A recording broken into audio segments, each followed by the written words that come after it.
Vous écoutez Quand je m'éveille sur Tonka Podcast. Bonjour à tous et bienvenue sur Tonka. Mon invité du jour est blogueur et photographe. Il lui arrive également d'intervenir à la radio. Sur Twitter, il dévoile ses pensées et sa vision du monde, mais aussi de magnifiques clichés de ses déplacements à travers le Mali.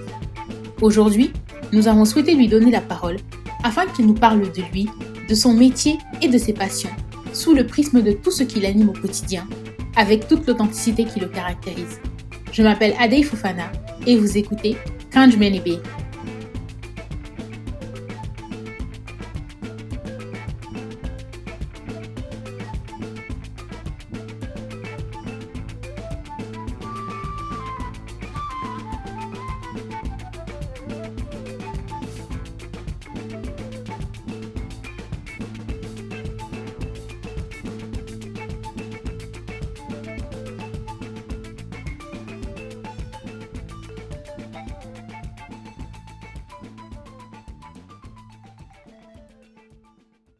Bonjour Ousmane Makaveli.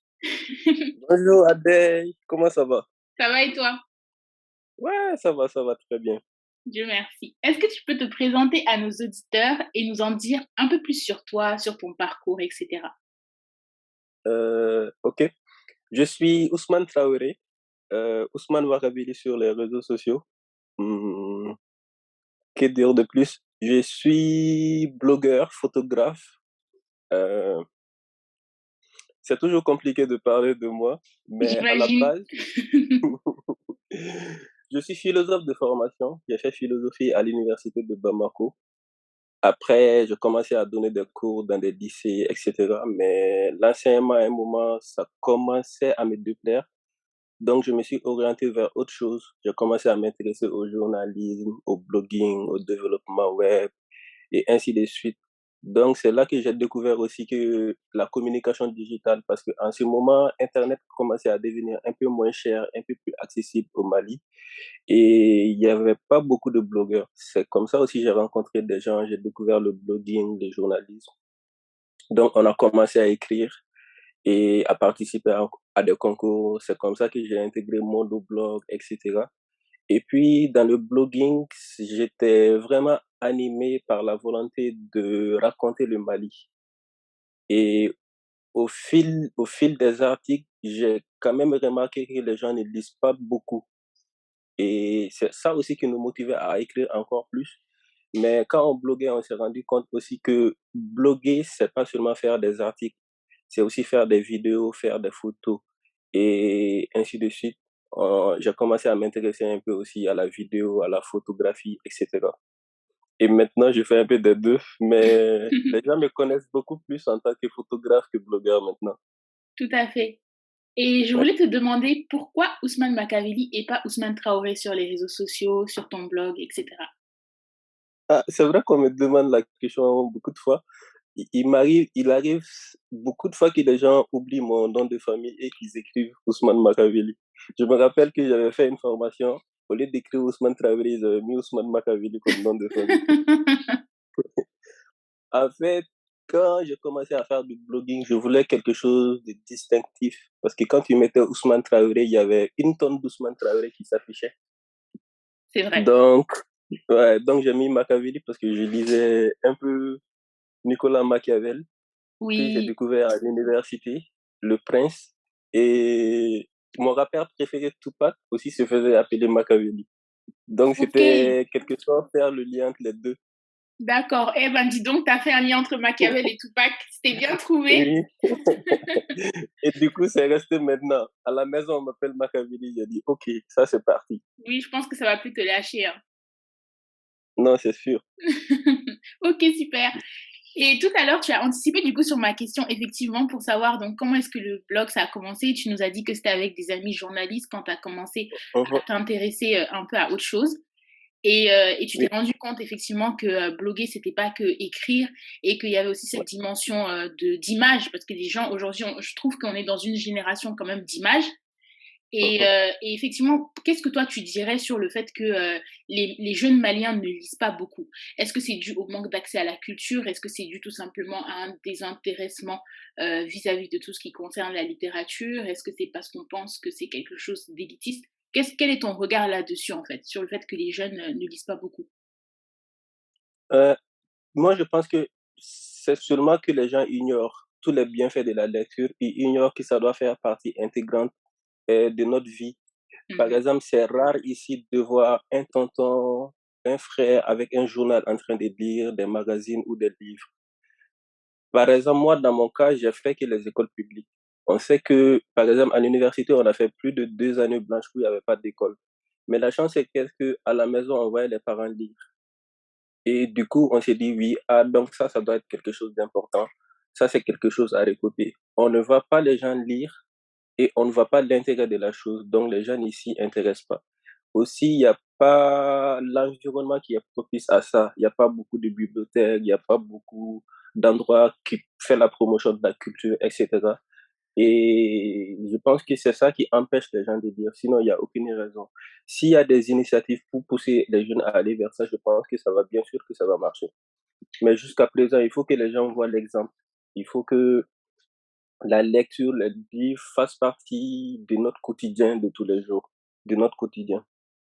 Effectivement. Et est-ce que ça, c'est pas dû aussi au fait qu'on est quand même issu d'une tradition de l'oralité? Qu'est-ce que tu en penses? Oui, je pense aussi qu'il y a ça, il y a ce côté, mais il y a aussi le fait que, euh, comment dirais-je, je pense que l'un n'empêche pas l'autre, seulement qu'on n'a pas euh, compris comment intérioriser, comment intégrer ça dans nos habitudes. On peut être de l'oralité avec tous les outils que nous offre la technologie aujourd'hui. Je pense qu'on a la possibilité, par exemple, de faire des podcasts. Écouter un podcast, c'est à peu près lire.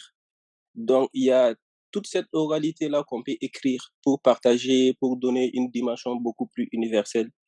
Et c'est ça qui manque beaucoup. C'est ça qui manque beaucoup. Enfin, je pense que les gens ne voient pas l'intérêt même de s'instruire, de chercher à connaître certaines choses. Parce qu'il ne faut pas oublier aussi, on est dans une société où, je parle sous réserve, où on fait croire aux gens on n'a pas besoin de certaines connaissances, de certains niveaux d'intellectualité Tout à pour fait. réussir dans sa vie. Du coup, on ne voit pas beaucoup l'intérêt. Pourquoi aller à la bibliothèque? Pourquoi lire? Pourquoi s'intéresser à l'histoire? Pourquoi s'intéresser à l'art si on n'a pas forcément besoin de ça pour réussir dans la vie? Et il faut pas oublier que pour nous réussir dans la vie, ça veut dire autre chose. C'est pas Effectivement, forcément l'éveil, c'est pas forcément l'éveil intellectuel. exactement. Chacun a sa façon de voir ce que c'est que de réussir. Et comme tu l'as dit, pour Exactement. beaucoup, ça n'a rien à voir avec l'art et tout ce que ça comporte. Et puis c'est dommage parce que ça, en plus de la lecture, ça concerne l'école. Aujourd'hui, tu verras les jeunes Maliens qui te disent, ouais, il y a quel intérêt à aller à l'école si après c'est pour être au chômage. Donc C'est vrai. c'est un peu plus grave, c'est un peu plus grave. Donc il faut un vrai changement de paradigme pour que les gens puissent comprendre que l'éducation, ça va au-delà du simple fait de gagner sa vie. C'est une manière d'être, de se comporter en société. C'est une manière de vivre. C'est exactement ça. Je ne peux pas mieux dire. Ouais. Ok. Et concernant la photographie, je voulais te Hum. demander pour toi, qu'est-ce qu'être photographe aujourd'hui au Mali et quelles sont tes influences en matière de photographie? Ouh, ça, c'est une grande question. Pour moi, être photographe, comme être blogueur, comme être journaliste, c'est la même chose. Je fais pas de différence. C'est vraiment être ouvert au monde. C'est être vraiment disponible pour bien voir le monde, s'ouvrir au monde, voir ce qu'il y a de bon, voir ce qu'il y a de mauvais et aussi avoir la volonté de partager ça avec les autres. Et aussi dans tout ce qui est production photographique, il y a une certaine forme d'engagement pour moi. Pour moi, c'est une manière de dire oui, je veux ça pour mon pays, oui, je veux ça pour ma société, non, je veux pas ça, non, on ne doit pas faire comme ça. Donc, c'est quelque part montrer sa vision du monde. Moi, je vois la photographie comme ça.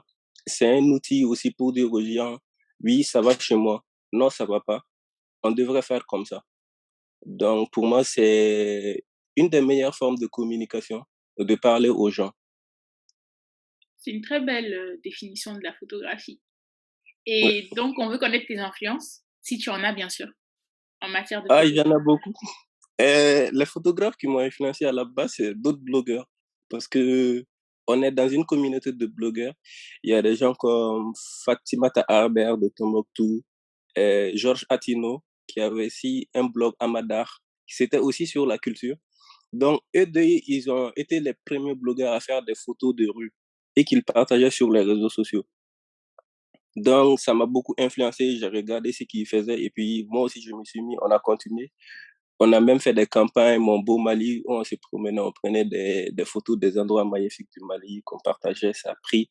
Après, il y a forcément Lassie King Massassi, il y a John Kalapo, forcément Malik Sidibé, et il y a un Ivoirien, Pimi, qui est très, très, très bon. Moi, j'apprécie vraiment ses photos. Mais je pense que tout m'inspire. Être photographe, c'est aussi quelque part cela. On peut s'inspirer de tout ce qu'on voit, des gens qui sont même pas des photographes. Par exemple, Pimi, c'est à peu près un graphiste aussi. Donc, il y a même la littérature. Moi, je pense que ce qui m'inspire le plus dans la photographie, c'est d'être capable de faire le lien entre beaucoup de choses, que ce soit à travers la musique, que ce soit à travers la peinture, etc. Tout ça, ça développe notre sensibilité, ça nourrit notre regard et ça nous permet de mieux voir la société. Ok, c'est noté. Et là, récemment, Ouais, tes photos ont été exposées à l'Institut français. Je voudrais savoir ouais. qu'est-ce que tu as ressenti et est-ce que tu souhaites exposer ailleurs au Mali et dans le monde? C'est vrai que la question de l'exposition revient, même si je pense que je ne suis pas tout à fait prêt pour exposer mes photos d'abord. D'accord, Il y a encore un petit chemin à faire. ok. Mais c'était une très belle initiative de Mali Justice Projet avec l'USAID. Donc l'idée, c'était de parcourir un peu le Mali, de voir ce que fait la justice moderne, la justice traditionnelle et la traite des hommes qui concerne les questions d'esclavage, le travail des enfants, etc.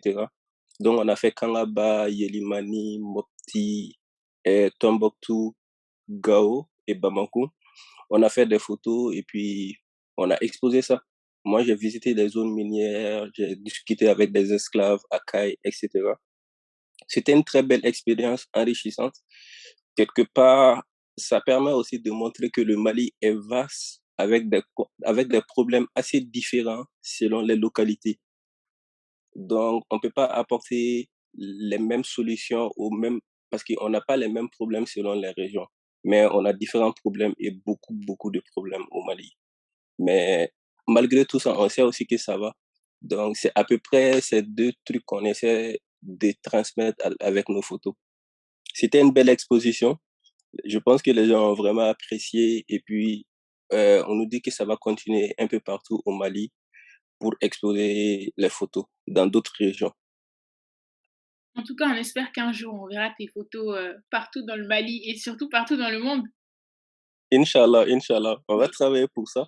ça c'est Parce sûr. que la photo, pour moi, hmm, le plus important surtout, c'est de se faire plaisir et de partager sa passion.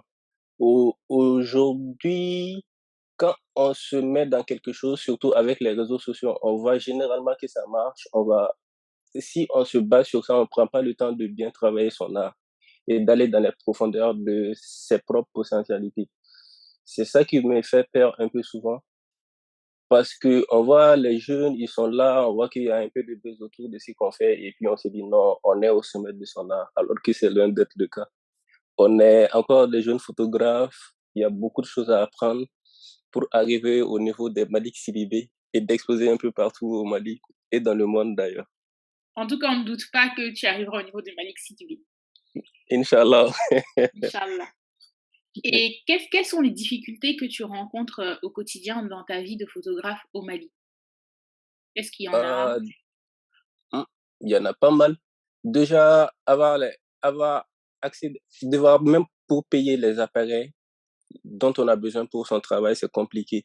Il faut commander ailleurs. Quand tu commandes, ça fait 2, 3 semaines. Je pense que c'est un des problèmes auxquels tous les photographes sont confrontés au Mali. Il n'y a pas beaucoup de matériel ici parce que les gens se disent que c'est cher, les commerçants ne les amènent pas. Donc, il faut commander. Et à côté de ça aussi, il y a le fait que les gens en perdent maintenant des images.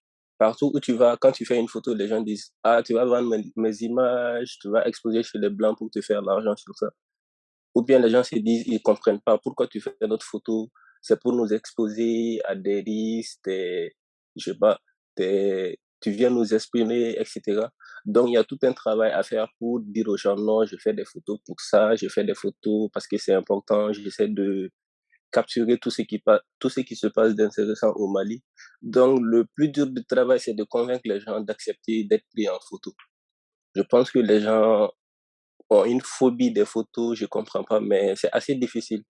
Mais c'est Oui, ça qui rend un peu aussi intéressant la photo, parce qu'il faut être capable de tisser des liens, de discuter avec les gens pour qu'ils se sentent à l'aise, pour qu'ils comprennent ce que tu veux faire. Et là, tu auras de belles photos.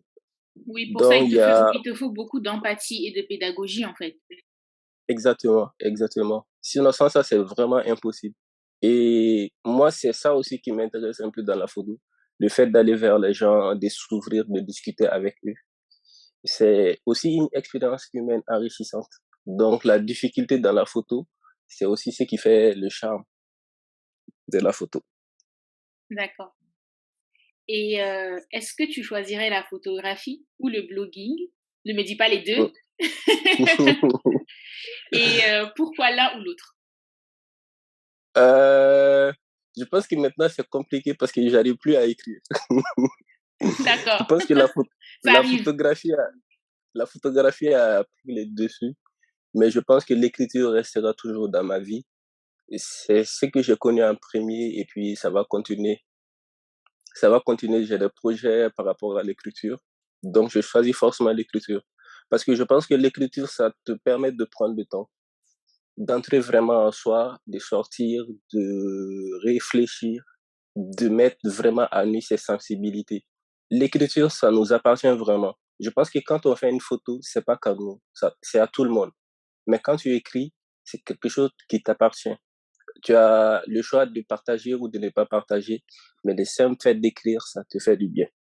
C'est vraiment intime et c'est personnel, c'est libérateur et puis c'est engageant. Donc, je choisis l'écriture. Même si la photo aussi est une forme d'écriture. Tout à fait, mais je suis tout à fait d'accord avec toi parce que c'est vrai que la photographie a cette dimension d'instantanéité, alors que Exactement. quand tu écris, tu es seul face à toi-même, tu peux faire ça sur du temps long. On Mhm. a vu des gens qui prennent des années à écrire des livres, des jours et des mois à écrire des articles. Donc, c'est vrai qu'il y a cette dimension du temps long avec l'écriture qu'on Ah, n'a pas toujours avec la exactement. photo. Oui. Non, non, non, non. C'est quelques secondes. Oui. Ouais. Et sur Twitter, tu prends souvent position sur plusieurs sujets d'actualité ou de société. Et je Oui. voulais savoir quel est ton rapport aux réseaux sociaux et qu'est-ce qui différencie ta manière de t'exprimer sur des réseaux sociaux comme Twitter de ce que tu fais sur ton blog, par exemple. En fait, quand on a commencé à bloguer, on a connu le blogging en tant qu'outil de protestation. Et les réseaux sociaux aussi, c'était pareil. Pour nous, c'était une manière de critiquer tout ce qui n'allait pas dans ce pays. Donc, on a commencé comme ça. Donc, c'est resté. Mais souvent, on voit que à trop critiquer, on tend vraiment vers la négativité. Et on combat pas la négativité avec la négativité, mais avec la positivité. Donc, c'est pourquoi, avec le temps aussi, on a compris certaines choses, on a changé un peu notre approche, notre manière de discuter. Oui, souvent, je prends position sur des questions en rapport avec l'éducation, la culture, parce que j'y tiens beaucoup à cœur. Et puis, je pense qu'il le faut. C'est important parce qu'il faut bousculer souvent les gens dans leur confort. Il faut pousser les gens aussi dans des limites pour que les gens commencent à réfléchir, même les choses qui semblent évidentes. Et c'est de là aussi qu'on peut avancer, qui vont émerger de nouvelles idées. Donc, quand j'écris sur mon blog, c'est à peu près la même chose que quand j'écris sur les réseaux sociaux. Je prends le temps, je réfléchis et puis je me livre. Je me livre comme ça, très souvent sans filtre, comme je le sens. Et puis, sur le blog, c'est vrai que c'est beaucoup plus réfléchi, c'est beaucoup plus élaboré, mais il y a cette instantanéité sur les réseaux sociaux, surtout sur Twitter. Et je pense que c'est vraiment important de parler. Parce qu'il ne faut pas oublier que aujourd'hui, on a la possibilité de parler. Et pouvoir parler, c'est avoir le pouvoir. Et avoir le pouvoir, c'est la possibilité d'échanger les choses. Même si c'est à une petite échelle, même si on ne va pas forcément les retomber maintenant. Mais c'est important. Parce que les jeunes qui sont sur les réseaux sociaux, nos petits frères qui sont là, qui nous regardent, vont comprendre que oui, nous aussi, on a la possibilité de parler. Nous aussi, on a la possibilité de dire ce que nous pensons. Et je pense que ça, c'est très important. Parce que on est quelque part dans une société où il ne faut pas beaucoup parler, où il ne faut pas déranger les règles établies, il faut respecter les grandes personnes, même en famille, par exemple, quand un grand frère parle ou quand un tonton décide de quelque chose, il ne faut pas parler, il faut accepter. Et c'est pas forcément bien. Il y a une manière de parler aussi. C'est vrai qu'il faut faire dans le respect, mais quand même, il faut parler, il faut s'exprimer. Ouais. Ok, ben là c'est très bien parce que ça fait la transition avec ma prochaine question. Parce qu'effectivement, on sait que tu es très engagé et je me rappelle d'un de tes tweets sur les Maliens qui s'indignent sur les réseaux sans pour Mhm, autant faire suivre cette indignation par des actes, pardon. Et mhm, je crois qu'il s'agissait d'une manifestation à la suite des manquements de DM en termes de fourniture d'électricité. mhm. Et est-ce que tu peux nous en dire davantage et exprimer un peu plus ta pensée à ce propos, le fait qu'on s'indigne beaucoup sur les réseaux sociaux, mais dans les actes, dès qu'il s'agit de poser des actes concrets, ben il n'y a plus personne. Oui, malheureusement, c'est comme ça. C'est pourquoi moi, je pense que les réseaux sociaux, les tweets, les publications accompagnent et initient les révolutions, mais ça fait pas les révolutions. Ce sont les actions qui font les révolutions. Je me rappelle quand il y a eu l'année blanche, c'était en 2000 combien? On a commencé vraiment des campagnes sur les réseaux sociaux. Quand on a fait le premier sitting, la police nous a gazés et on n'était pas plus de 100 personnes. Et quand il y a eu la coupure d'électricité avec EDM, c'est récurrent, c'est chaque année en période de chaleur. On sait que l'État a les moyens de faire quelque chose, même si c'est pas dans l'immédiat. Mais les gens se plaignent sur les réseaux sociaux. Mais quand on dit aux gens de venir, on va marcher ou bien de se rassembler, il n'y a pas beaucoup de monde qui se pointe. Je pense que souvent, les réseaux sociaux, c'est un moyen pour les gens de se donner bonne conscience, quoi. Ils se disent, oui, j'en ai parlé, j'ai fait une publication, donc ça va. Alors que c'est pas suffisant. Souvent, il faut sortir. Il faut que des actions accompagnent nos prises de position. C'est ça aussi qui fait la crédibilité de qui nous sommes et de ce que nous disons. Tu peux pas être dérangé par une situation et ne pas te donner les moyens de combattre cela.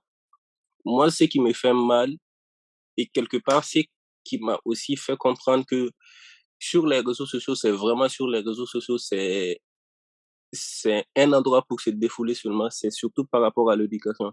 On a fait, on est à plus de 5 ans où il n'y a vraiment pas l'école d'éducation au Mali. Soit c'est des annulations, soit des grèves. Que ce soit au niveau supérieur ou au niveau secondaire. Mais les gens en parlent sur les réseaux sociaux. Après, on ne voit personne dans la rue, ni les parents d'élèves, ni les élèves eux-mêmes, ni les activistes. Et c'est un peu dommage. Je trouve que c'est vraiment dommage. Alors qu'aujourd'hui, nous avons la possibilité de faire beaucoup de choses. Parce que les réseaux sociaux aussi, leur utilité, c'est cela, c'est de pouvoir fédérer et de pouvoir mobiliser les gens pour des causes qui les importent. Mais si on n'arrive pas à cela, si on se limite à faire des tweets, à faire des publications, on va nulle part. En soi, ce que tu dis, ça rejoint beaucoup la Hum. célèbre phrase de Thomas Sankara sur l'esclave qui n'est pas capable d'assumer sa révolte. Est-ce que tu trouves que c'est un peu à ça qu'on ressemble au Mali, ou bien tu serais pas aussi dur avec nous par rapport à ça? Et surtout, qu'est-ce qui pour toi explique en fait que on ne sorte pas en fait pour aller faire les manifestations? Est-ce que c'est parce que les gens se disent que ça ne sert à rien, ou est-ce que c'est pas dans notre culture? Comment tu expliquerais ce manque d'engagement pour toi? Oh, il y a beaucoup de choses. Déjà, oui, c'est vrai que c'est pas dans notre culture de sortir, de manifester, de protester, mais on le fait. On a vu les événements de 91 et même avant, sous le régime de Moussa, toutes les mobilisations qui se faisaient, même en cachette, etc.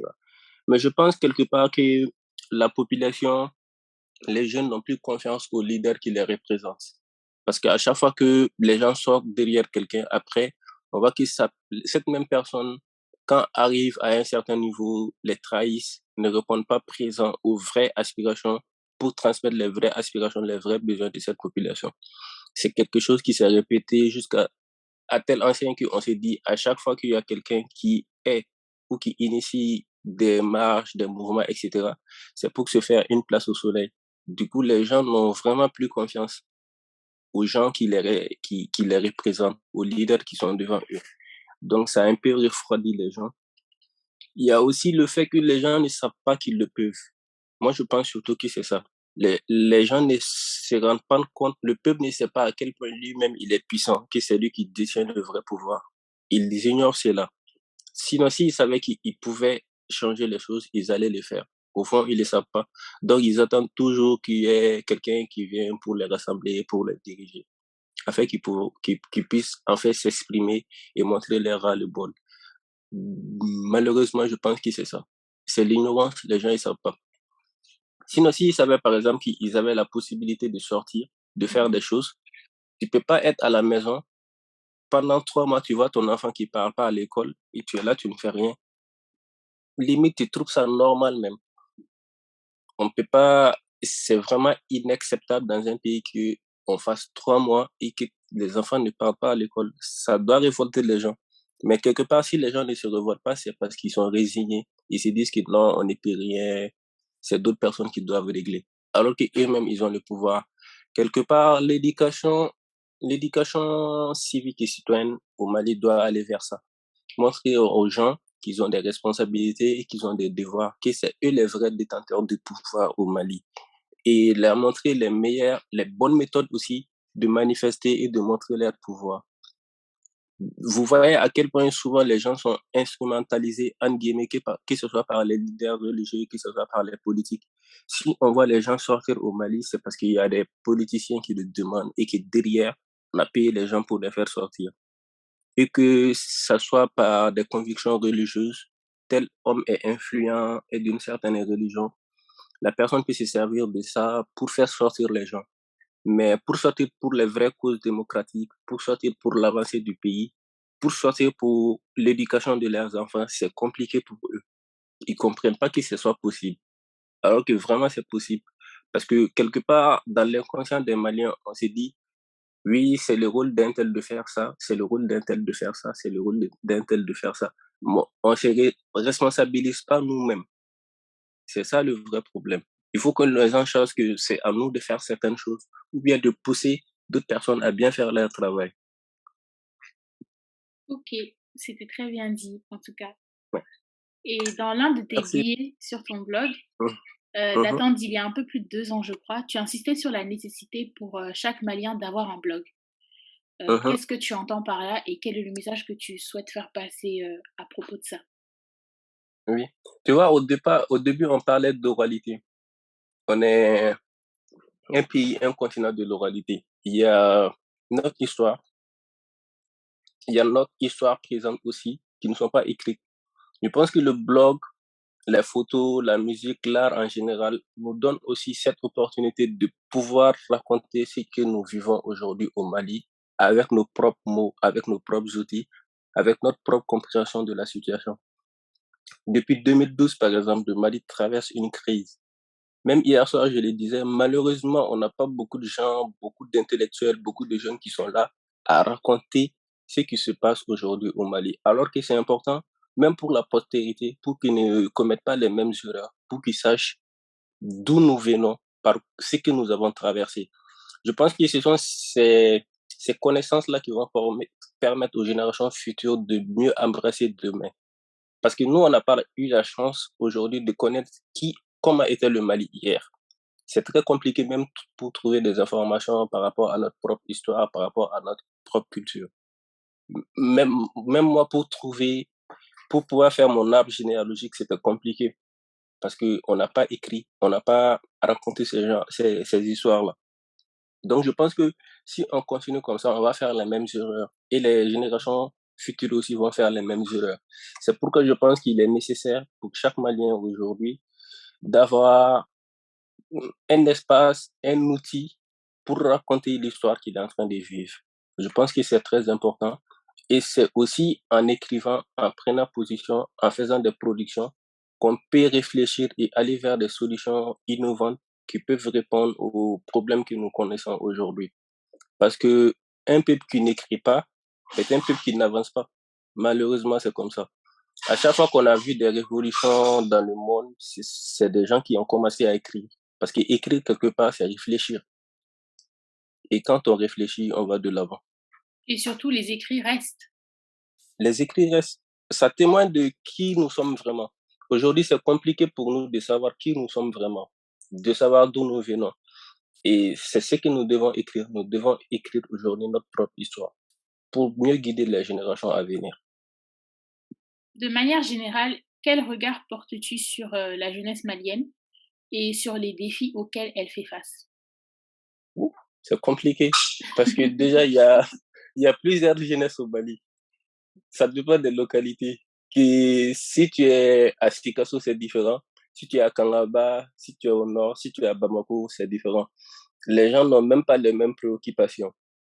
Mais dans l'ensemble, ce que j'ai pu remarquer, c'est que on a une jeunesse qui se bat. Malheureusement, l'environnement n'est pas propice. L'environnement ne permet pas aux jeunes d'exprimer leur vrai potentiel parce qu'on n'a rien fait pour ça. Déjà, que ce soit avec l'art, la culture, l'éducation, la santé, on a une jeunesse qui a été abandonnée, mais qui malgré tout, la jeunesse se bat vraiment. En tout cas, moi, ce que j'ai vu, c'est des jeunes qui se débrouillent vraiment pour trouver quelque chose, pour pouvoir vivre. Même quand on sort à Bamako, c'est les jeunes qu'on voit au bord des routes qui sont en train de vendre. Je connais pas mal de jeunes filles qui travaillent aujourd'hui, mais après qui vont financer leurs propres études. Des jeunes filles. Je trouve ça extraordinaire. Partout où je vais, je vois des jeunes qui se battent, qui travaillent. Malheureusement, il y a un vrai abandon, on peut le dire. L'État, les politiques ont abandonné la jeunesse malienne. Et c'est ça qui est grave parce qu'à un moment, c'est une bombe à retardement. Donc, il faut vraiment penser à cette jeunesse, lui donner des outils pour qu'elle puisse exprimer son vrai potentiel et aussi pour qu'elle puisse comprendre qu'elle peut faire des choses. Et je pense que ça, c'est très important. Faire comprendre à la jeunesse que c'est elle qui va assurer demain et qu'elle a les outils et les potentiels de faire changer les choses. Sinon, ça va être compliqué. En tout cas, moi, je crois beaucoup en la jeunesse malienne. Je pense que malgré les difficultés, le manque de qualification, d'éducation, etc., elle a un vrai potentiel. J'ai lu sur ton blog qu'à tort ou à raison, Mhm. tu te prends pour un artiste. Et moi, j'aimerais savoir pour toi, qu'est-ce Ouais. qu'être un artiste? Je pense qu'être artiste, c'est être capable de s'émerveiller, même sur les petites choses. C'est être capable hum, de voir la beauté et avoir une volonté de partager ça avec les autres. Pour moi, c'est ça être artiste. Hum, je sais pas, parce que à tort ou à raison, il y a, chacun a sa vision d'être artiste. Moi, je me vois comme un artiste dans tout ce que je fais. Parce que dans tout ce que je fais, il y a cette volonté de pouvoir toucher l'autre et de laisser une trace. Je pense que les artistes sont les personnes les mieux placées qui laissent des traces pour aujourd'hui et pour demain. Et c'est ça qui m'intéresse beaucoup dans l'art, laisser une trace. Et à chaque fois qu'on arrive à laisser une trace, qu'on arrive à toucher une personne, que ce soit à travers une photo, un texte, un podcast, un livre, je pense qu'on est artiste. Ok, donc moi, je suis une artiste aussi alors. J'en doute pas. Super. Alors, pour terminer, quel est le message que tu souhaites adresser à tous les jeunes qui vont écouter ce podcast, aux jeunes du pays, mais aussi aux jeunes de la diaspora? Hum, Mon message, ce serait de vivre leur passion. Moi, je pense que j'ai été chanceux parce qu'il y a beaucoup de gens qui croient en ce que je fais et qui m'appuient dans ce sens. Mon message, ce serait de dire, allez vers les autres, faites confiance aux autres, faites confiance à vous-même et partagez votre passion. C'est comme ça qu'on peut arriver à réaliser son propre bonheur et à aussi contaminer les autres avec notre bonheur, avec notre passion. Moi, je vois la vie comme ça. Toujours aller vers les autres, faire confiance aux autres et faire confiance à soi-même. Ainsi s'achève le premier épisode de notre nouveau podcast Kanjumani Bey. Merci à Ousmane Makaveli pour sa participation. Nous espérons que vous avez passé un excellent moment en notre compagnie. Si c'est le cas, n'hésitez pas à liker, à commenter, à partager et à vous abonner, sans oublier d'activer la cloche de notification pour ne rater aucun de nos prochains podcasts. On se quitte avec quelques-unes des magnifiques photos d'Ousmane. Retrouvez-le sur Twitter et sur son blog makaveli.mondoblog.org. Et n'oubliez pas que chaque jour est une nouvelle opportunité de se révéler. À très bientôt sur Tonka.